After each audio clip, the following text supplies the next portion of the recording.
Hello दोस्तों, स्वागत है आपका उत्कर्ष इंजीनियर्स क्लासेस में। तो इलेक्ट्रिकल के स्टूडेंट्स और इलेक्ट्रॉनिक्स और सिविल के स्टूडेंट्स के लिए जो डिप्लोमा किए हुए स्टूडेंट्स हैं उनकी बम्पर वैकेंसी जो है वो आई है पावर ग्रिड में, जिनका बहुत इंतजार हो रहा था।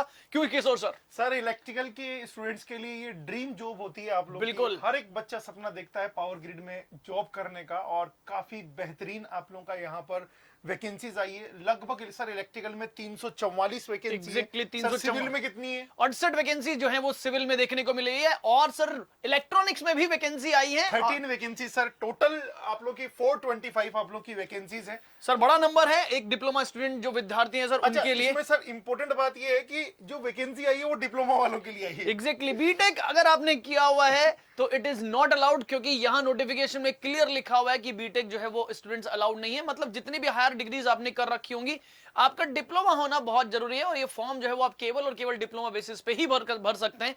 तो सर इसमें नंबर ऑफ वैकेंसीज की बात हो गई। सर ये फॉर्म जो है वो कब से फिल होना स्टार्ट हो रहे हैं, इन सब के बारे में जो है वो डिटेल में थोड़ी सी चर्चा कर लेते हैं। और भी बाकी की डिटेल, क्योंकि सर पावर ग्रिड सर जो ड्रीम जॉब है सर, उसमें स्टूडेंट्स फॉर्म भरने से पहले जो है वो एक बार इस वीडियो को अंत तक जरूर देख लें, ताकि आपकी सारी जो हैं डाउट्स क्लियर हो सके। Please sir. महारत्ना कंपनी है सर ये आप लोगों की, पीएसयू है, और अलग अलग ब्रांचेस के अंदर, अलग अलग रीजन्स के अंदर इनके हेडक्वार्टर्स आप लोग के। Exactly sir. हाँ, सबसे पहले इंपॉर्टेंट चीज, पोस्ट कौन सी है आप लोगों की? डिप्लोमा ट्रेनी की आप लोगों की ये पोस्ट रहेगी।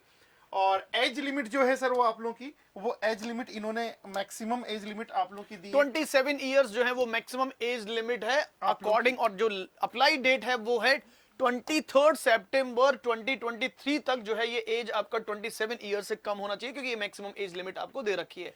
जी सर।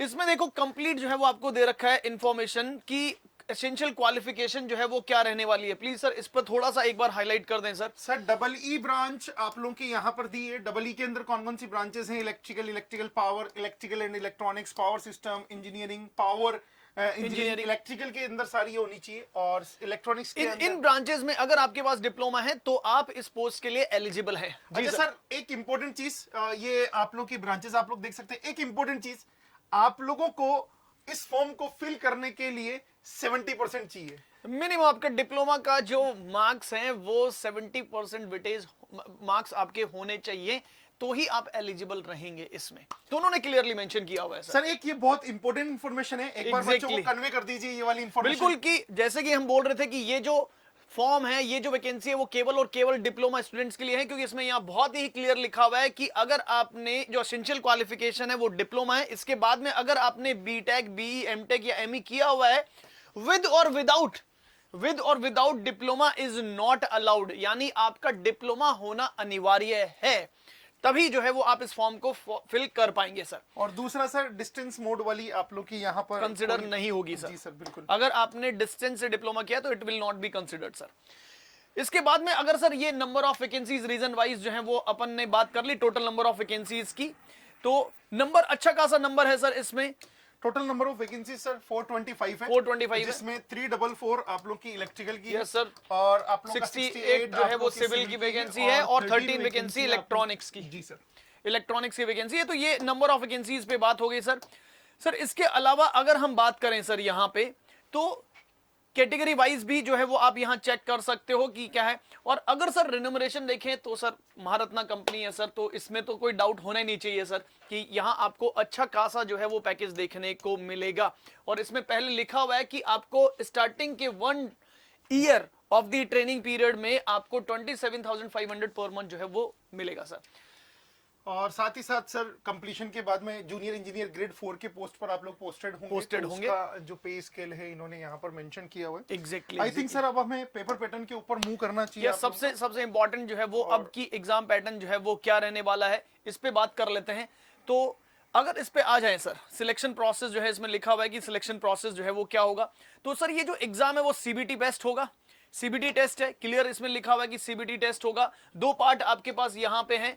पार्ट 1 में जो है वो टेक्निकल नॉलेज टेस्ट, अगर आप सिविल से हैं तो सिविल का, इलेक्ट्रिकल से तो इलेक्ट्रिकल का, और इलेक्ट्रॉनिक्स ब्रांच से अगर आप हैं तो इलेक्ट्रॉनिक्स से आपका जो है वो पेपर आएगा। 120 क्वेश्चंस आपको देखने को मिलेंगे। और सेकंड पार्ट में अगर बात करें सर, तो सेकंड पार्ट में 50 क्वेश्चंस आपको देखने को मिलेंगे, जिसमें वॉकिब आपका comprehension, quantitative aptitude, reasoning, data sufficiency और इंटरप्रिटेशन और न्यूमेरिकल एबिलिटी, यानी मैथ्स एप्टीट्यूड और रीजनिंग वाला जो पार्ट हो गया सर, और साथ ही साथ वॉकैब यानी इंग्लिश वाला पार्ट भी हो गया सर इसके अंदर। सर हर एक क्वेश्चन 1 मार्क का होगा और नेगेटिव मार्किंग आप लोगों की 1/4 यहाँ पर रखी गई है इन्होंने। यस तो सर ये जो है वो एग्जाम पैटर्न की बात हो गई, कितने नंबर ऑफ वैकेंसीज थी, क्या सिलेक्शन प्रोसेस रहेगा, इन सब पे बारे में बात कर ली सर। इसमें सर कुछ इंपॉर्टेंट जो है डेटा वो भी बता दीजिए सर। सर ये इन्होंने ये बोला है कि क्वालिफाइंग क्राइटेरिया आप लोग का जो टेस्ट के अंदर रहने वाला है वो क्या रहने वाला है, minimum 30% in each part 1 and part 2 के अंदर सेपरेटली होना चाहिए सेपरेटली, और बोल रहा है कि दोनों का एग्रीगेट 40% होना चाहिए। 40% वेटेज होना चाहिए जनरल और आप लोग के अनरिजर्व्ड और ईडब्ल्यूएस कैटेगरी के लिए, बाकी के लिए रिजर्व कैटेगरी के लिए आप वो रिलैक्सेशन जो है वो दे रखा है। जी सर। बिल्कुल, तो ये जो है वो सारा जो है वो आपका क्या एग्जाम पैटर्न रहने वाला है, क्या जो है वो नंबर ऑफ वैकेंसीज की डिटेल है, इन सब पे हमने बात करी सर। आप लोग इस वेबसाइट पर जाकर कैरियर सेक्शन में जाकर जॉब अपॉर्चुनिटी में opening and then recruitment of diploma trainee में जाकर आप लोग अप्लाई कर सकते हैं। और लास्ट में सर हम लोग डेट्स के बारे में बात सर सबसे इंपॉर्टेंट है कि इसका लास्ट डेट की स्टार्टिंग डेट तो अपन ने बता दी सर, ये लास्ट डेट जो है वो कब रहने वाली है, क्योंकि इंजीनियर और जो स्टूडेंट्स हैं सर वो लास्ट डेट का जो है वो इंतजार जरूर करते हैं कि अभी तो बहुत समय है, बहुत समय। तो लास्ट डेट पे आ जाते हैं कि सर लास्ट डेट जो है वो इसका क्या रहने वाला है सर। तो देखो इसमें यहाँ क्लियर मेंशन है कि ओपनिंग डेट जो है सर, एक बार हाईलाइट कर दें सर इसको। ओपनिंग डेट जो रहने वाली है सर वो मतलब 1 सितंबर से आप लोग की रहने वाली है आप लोग की, और इसका क्लोजिंग डेट जो है वो 23 सितंबर, यानी 23 दिन आपको देखने जो है वो मिलेंगे फॉर्म फिल होने के लिए। इसके बाद में cut off date for the eligibility determining जो है वो आपका डिग्री वगैरह के लिए और आप लोग की जो डॉक्यूमेंटेशन रहने वाला है उसके लिए सब कुछ 23 सितंबर 2023 को ही जो है वो आपके पास ये डेट रहेगा। अवेलेबिलिटी एडमिट कार्ड कब से रिलीज होंगे ये आपको सेपरेटली नोटिफिकेशन आके जो है वो इन्फॉर्म कर दिया जाएगा, पावर ग्रिड की तरफ से नोटिफिकेशन आएगा और आपको सेपरेटली इसके बारे में इंफॉर्मेशन दे दी जाएगी। और सर इन्होंने लास्ट में बोला हुआ date of the written test tentatively इन्होंने बोला हुआ है मंथ ऑफ अक्टूबर 2023 आप लोगों का, मतलब सर ऑलमोस्ट अगर बात करें तो 1.5 से 2 महीने का समय जो है वो स्टूडेंट के पास है। Sir what is your last word sir? Sir last word तो यही है, क्योंकि पीजीसीआईएल सबका ड्रीम जॉब होता है, तो सभी बच्चों को देर ना करते हुए सबसे पहले तो आप लोगों का जो पीवाईक्यूज हैं वो पूरे देखने हैं आप लोगों को। और पीवाईक्यू के साथ में आप लोगों को एक बिल्कुल स्ट्रेटजी तैयार कर ली, नहीं कौन से सब्जेक्ट से क्या वेटेज आप लोगों का रहने वाला है। हम लोग और वीडियो जिसके ऊपर लाने वाले हैं आप लोग के लिए, और ज्यादा समय है नहीं आप लोग सर। एक चीज मैं इसमें और ऐड करूंगा सर, क्योंकि सर इसका जो टेंटेटिव डेट है सर वो अक्टूबर में दे रखा है और अक्टूबर में ही सर एसएससी का पेपर है, तो स्टूडेंट सर एकदम पढ़ाई वाले जो है वो उस मूड में रहेगा। तो आई थिंक जो स्टूडेंट्स जो हैं वो क्या करेंगे सर, एकदम सीरियसली इस पे प्रिपरेशन करके जाएंगे, तो सर उनको कहीं ना कहीं बेनिफिट जो है वो देखने को मिलेगा। जी सर, उसके बाद में आप तैयारी कर सकते हैं, मतलब जो आपने बोला बहुत इंपॉर्टेंट बात बोली है, जो अक्टूबर के अंदर आप लोगों का 9, 10, 11 को आपका एसएससी जेईई होने वाला है, उसके बाद में possibility I think sir exam होगा। कहने का मतलब ये है अपने युद्ध स्तर पर तैयारी करना शुरू कर दीजिए आप लोग, और जैसा आप लोग एसएससी जेईई के अंदर पढ़ रहे हैं थोड़ा सा एक्स्ट्रा एफर्ट डालकर आप लोग इसका भी कर सकते हैं। चलिए, तो this is all enough from our side. तो पढ़ते रहिए, मस्त रहिए, स्वस्थ रहिए। धन्यवाद, थैंक यू सो मच, नमस्कार।